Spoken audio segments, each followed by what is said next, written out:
Hey guys, welcome to Election Center, and in today's video, we're going to be looking at the 2020 election polls nationwide, state by state.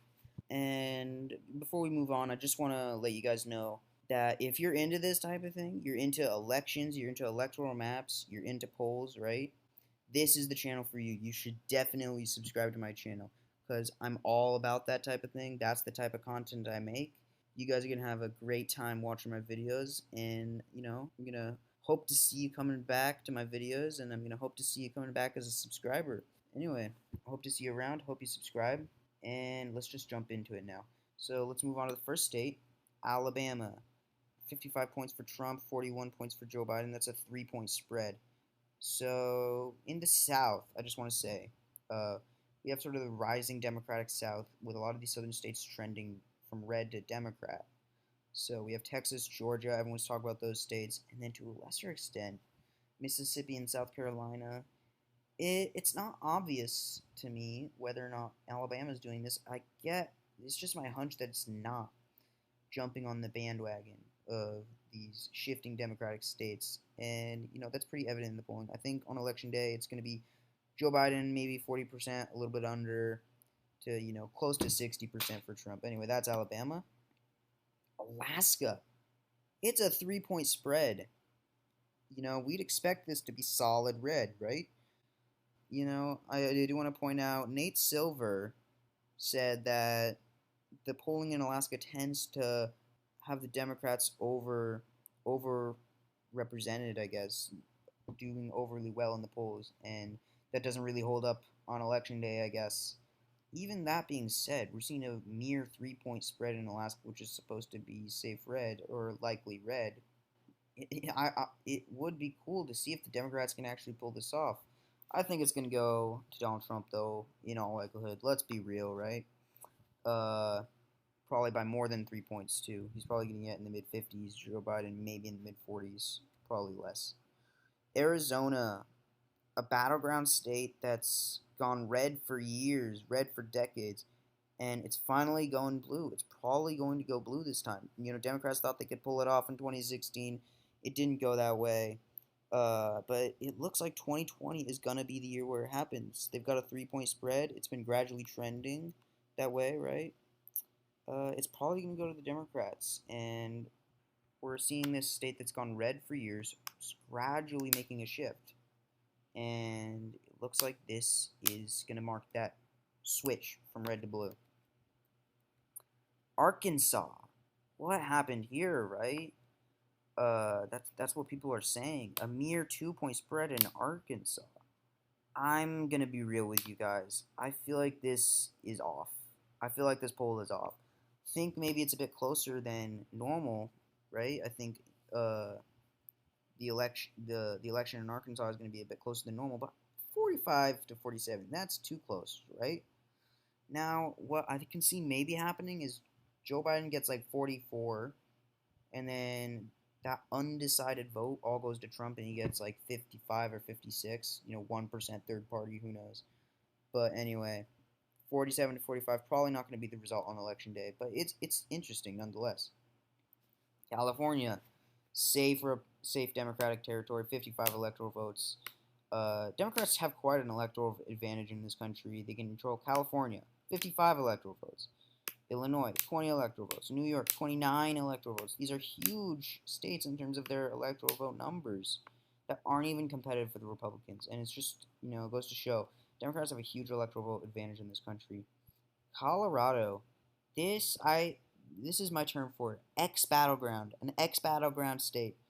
Along with Nevada and New Mexico, I think Colorado is an ex-battleground state. And what I mean by that is it used to be a battleground state, and the Republicans could win.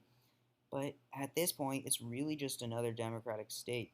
So it may be Trump could pull an upset. Who knows? But I think that Colorado is no longer a battleground state, and it is a likely Dem. They have the safe Dem, safe rep, I think, short for Republican and Democrat. And I think it's going to be likely Democratic. And, I guess 2004 is probably the last time Republicans will ever win it. Or in our current era, you could say, I guess. You know what I mean.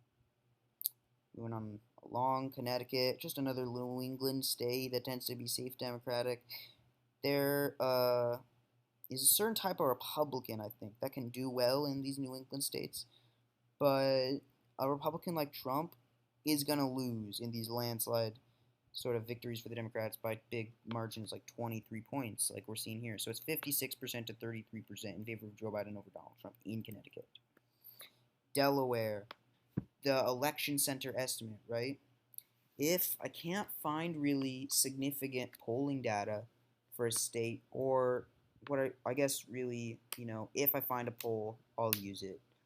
But if there's no poll, or there's a poll from during the Democratic primary, like January, where you can't really include that, I label it election I just don't show anything.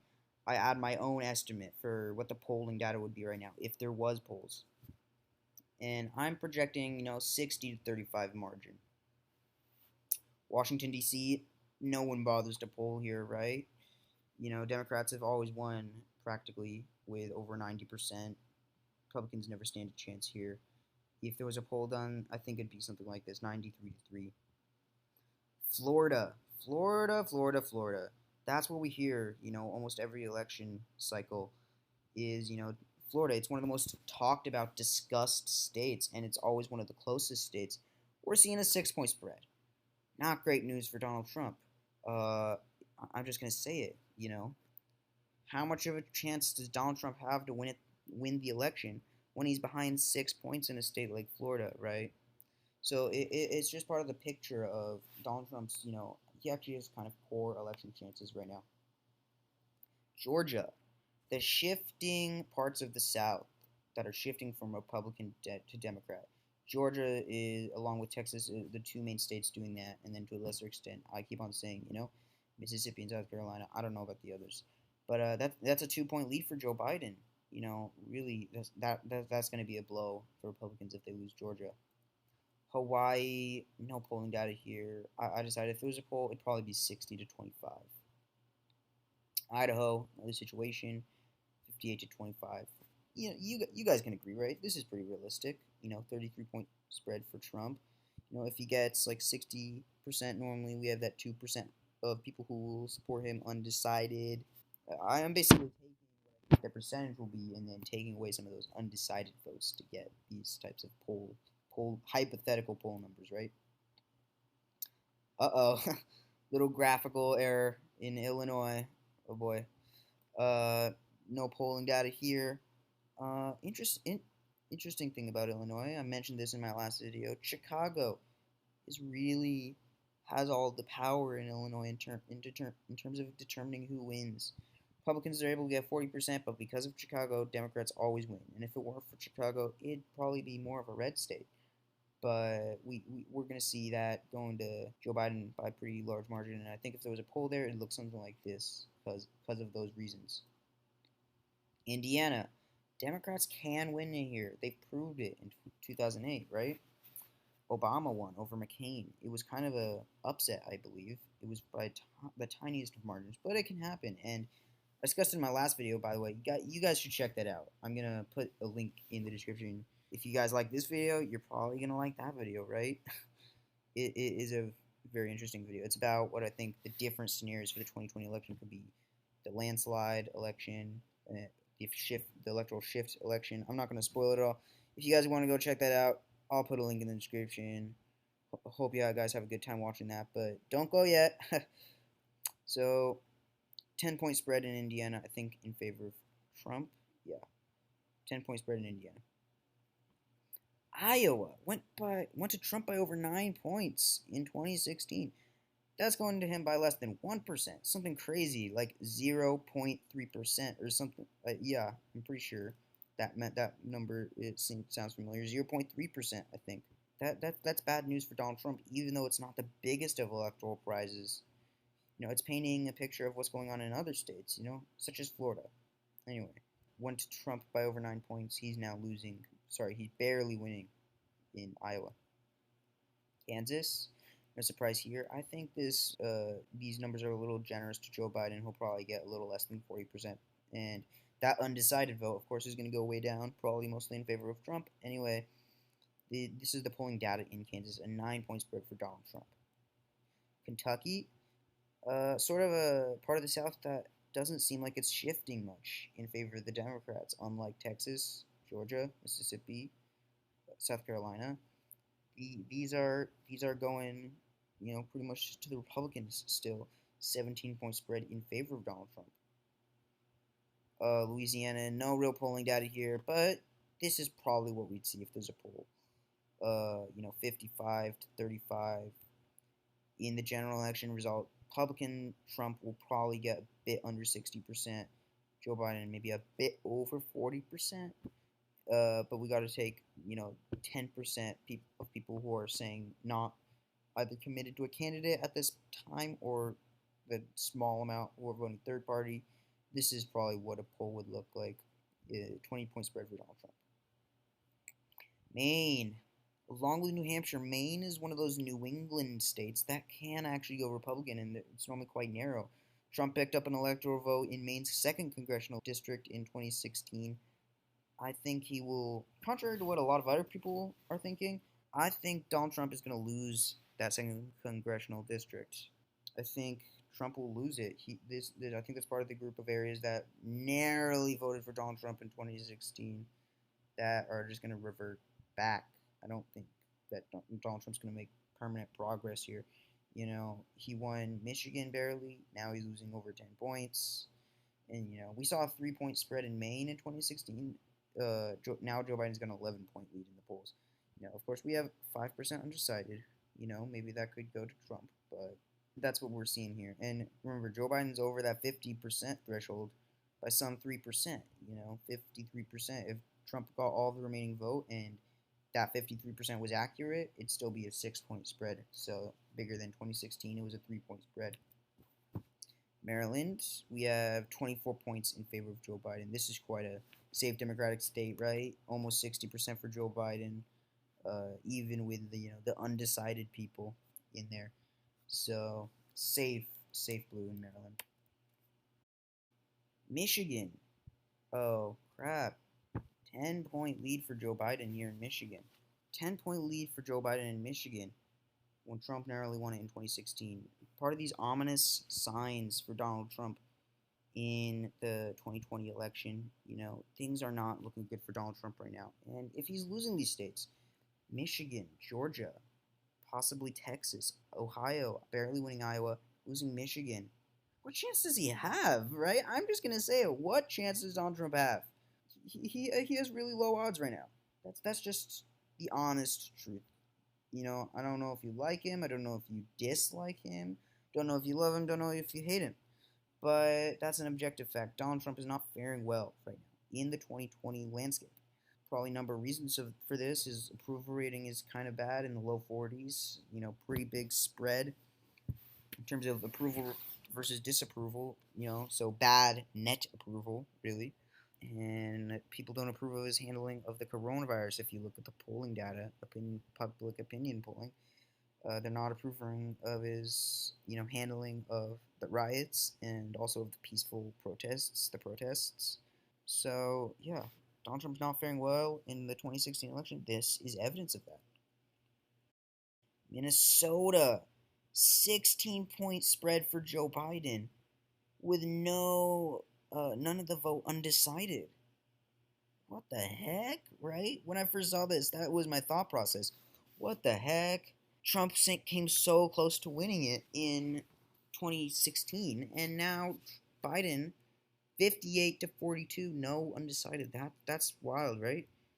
Anyway, big margins for Biden in Minnesota. I don't know how he's doing it.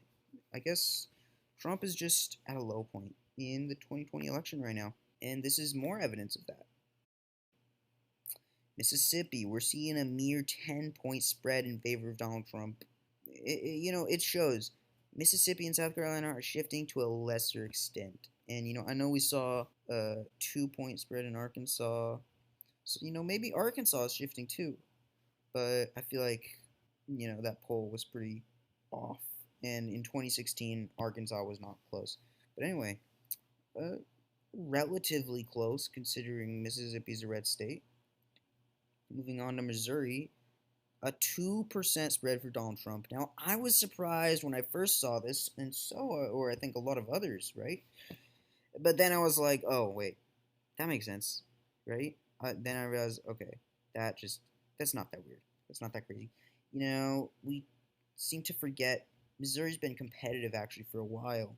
That doesn't get talked about a lot, I notice, but Democrats regularly get in the mid 40s. I think 2016 was the first time in a while the Democrat got below 40% in Missouri, but we had those third parties siphoning votes.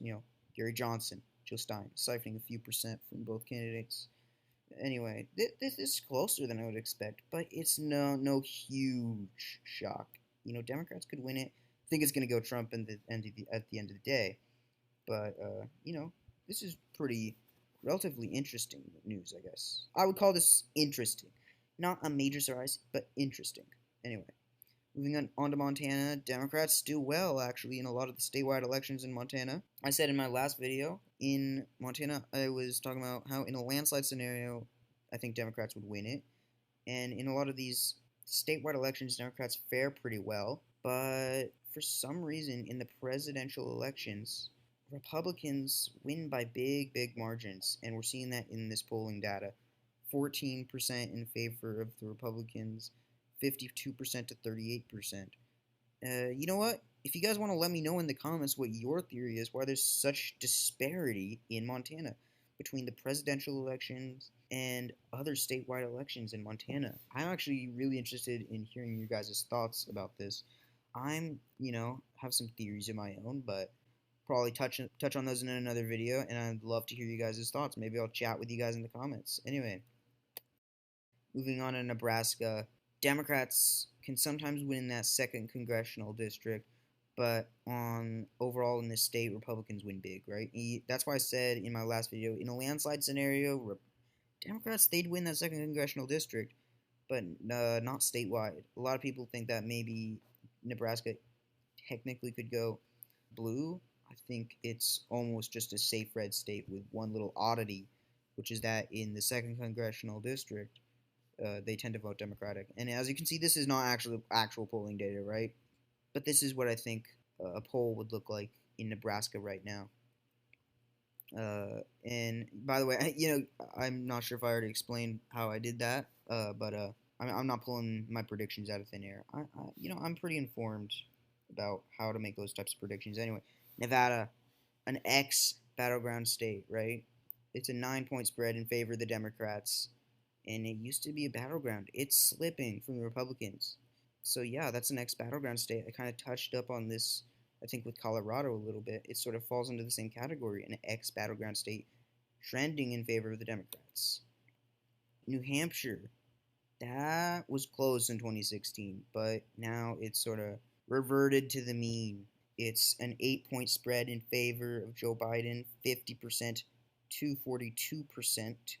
It is going to go Biden probably in 2020, almost went Trump in 2016, but things are different this time around. It's more of a, in the likely margin, I guess, probably going to be 5 to 10% in favor of Joe Biden. New Jersey, safe Democratic state, a margin of over 20 points in polling data, truly a safe Democratic state, and 14 electoral votes, no small prize. New Mexico, part of the trio of former battleground states that are now Democratic states. We're seeing a 14-point spread for Joe Biden, 53% to 39%. Interesting fact, Gary Johnson ran as a Libertarian in 2016, as we all know. This was his best showing. He got 9%. I think he took roughly equally, but anyway, it led to both of the candidates not getting as high percentages. I think I might have narrowed things up. Got to double check on that. But anyway, that probably won't happen this time. Nothing like that.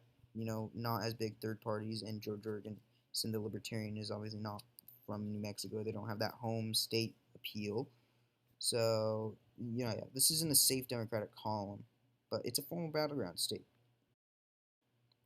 New York, Huge electoral prize, but it's almost 60% in favor of Joe Biden already. Almost 60%, 59% to 32%, 27-point spread. So yeah, big electoral prize, going big time for the Democratic candidate Joe Biden. North Carolina, 3% spread. This is bad news for Trump. Joe Biden is winning 48% to 45%. Just another battleground state in the Democratic column, knocked away from Trump from 2016. As I was saying, what chance does Trump have? He has to right the ship. He has to tighten things up and at least split these battleground states. Joe Biden gets half of them. Maybe he gets half of them. Not looking good for the president. North Dakota, no polling data here. If there was a poll, I do believe it'd be roughly 60-30.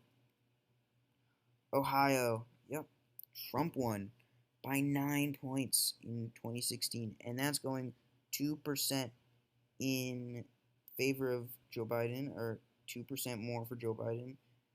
48% to 46%. Not good news for the president. That's an 11-point swing if these were to be the margins. Of course, we have some undecided votes, so however that would work out, but not good news for the president.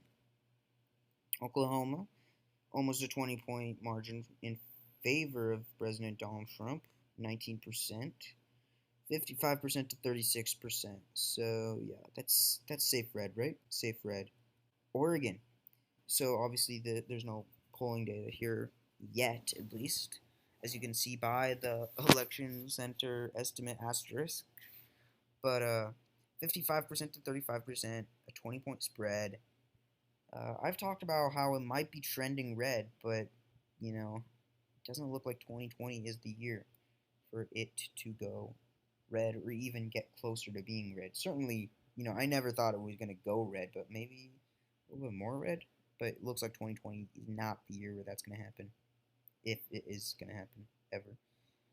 Pennsylvania, 7 points in favor of Joe Biden, or 7 points more for Joe Biden. That's pretty crazy. Okay, 20 electoral votes in that state. It is one of the biggest electoral college prizes. And Trump won it in 2016. Another one of these states that Trump won in 2016 that are now voting substantially or going substantially for Joe Biden. Bad news for Donald Trump. Pennsylvania, 7 points ahead for Joe Biden. That's substantial. Rhode Island, we got no polling data here, but it is a New England state. Based on how it's been voting, I think it's gonna go probably around this right now in terms of the polling data. Probably something like that. Yeah, 25-point margin. South Carolina, it is one of those sort of subtly trending blue states. Here's how I view it actually.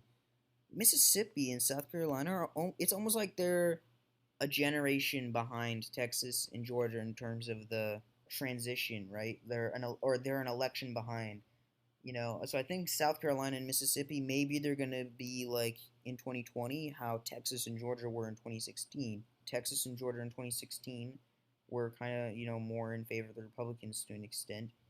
Now in 2020 they're battlegrounds, and I think South Carolina and Mississippi are going to in 2020 be sort of close-ish but more in favor of the Republicans, and then maybe in 2024 be battleground states. So South Carolina, 7-point margin. South Dakota, no polling data, but I am predicting a 25-point margin for the Republicans, 55 to 30. If there was probably a poll, it'd probably be something like that. Tennessee, a southern Republican state that is more or less staying stagnant in terms of its shift, or it's probably, I don't think any state truly stays stagnant, but it doesn't seem to be shifting like some of the other states, Kentucky and Tennessee.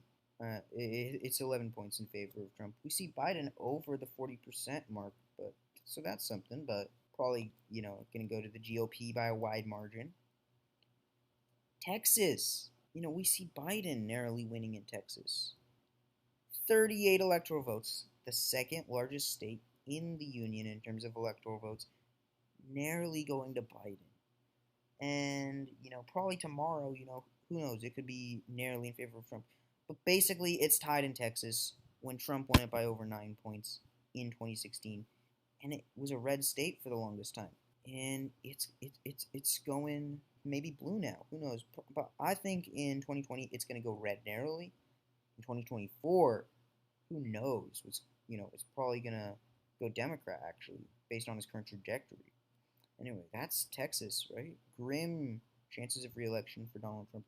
Utah, we see actually a surprisingly underwhelming margin for the Republicans. We saw Mitt Romney get over 70% of the vote there in 2012.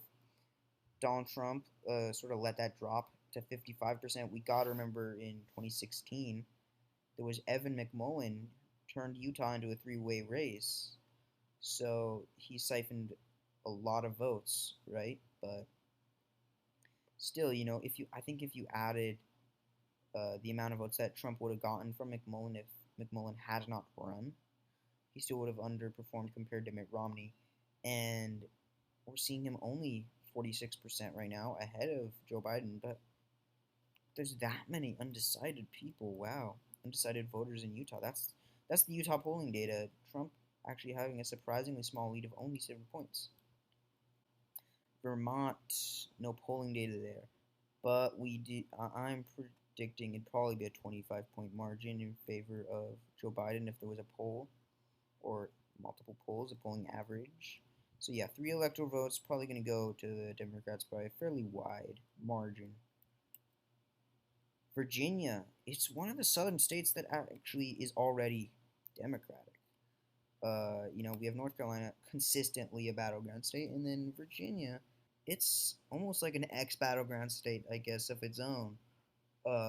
It's going to the Democrats by 11 points in current public opinion polling. And so yeah, that's a blue state. Republicans have the off chance of winning it, but it's probably going to go blue. And it is one of the only actually blue southern states, full-on blue states. Washington, we have obviously almost 60% for the Democrats, one of the most liberal states, one of the most democratic states out there. No real surprise here that we see such a wide margin for the Democrats. Oh, looks like I got the colors wrong. Oh boy. Well, I have Trump blue, Biden red. Okay, who cares, right? We don't have polling data in West Virginia, but or significant. Maybe we have some random thing from actually during the Democratic primaries, but I wouldn't count that really because it's not. Once Joe Biden was sort of considered the common consensus, he's probably going to be the nominee, right? A 25-point margin for Trump, I think, is what we'd see if there's polling data. Let me see here. And okay, folks, that's a wrap. That is all 50 states plus DC polling data and or lack of polling data, but my personal prediction, if there was a poll or some polling data or a polling average. Hope you guys enjoyed this video. I plan on doing these sort of updating in the future. I really hope you guys, and so yeah, I really hope you guys like this video. If you enjoyed it, please subscribe. It would really help me out. And if you're into this sort of thing, there's more to come. You know it. There's more to come. I assure you. Anyway, we can talk in the comments. Let me know your thoughts in the comments. Anyway, hope you guys enjoyed. It's been fun talking to you. Bye.